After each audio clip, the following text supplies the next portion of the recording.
When someone drinks milk, digestion begins the moment it enters the mouth, where enzymes start breaking down sugars and the liquid moves through the esophagus into the stomach.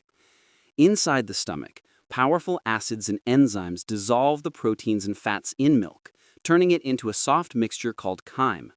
For many people, this process is smooth, but for those sensitive to milk, this is where problems can begin.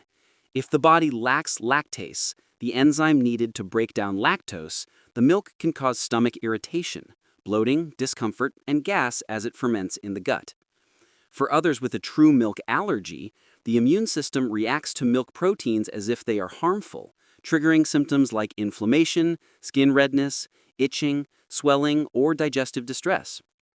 As digesting continues, nutrients like calcium, vitamin D, and proteins enter the small intestine and are absorbed into the bloodstream, traveling to the bones, brain, and muscles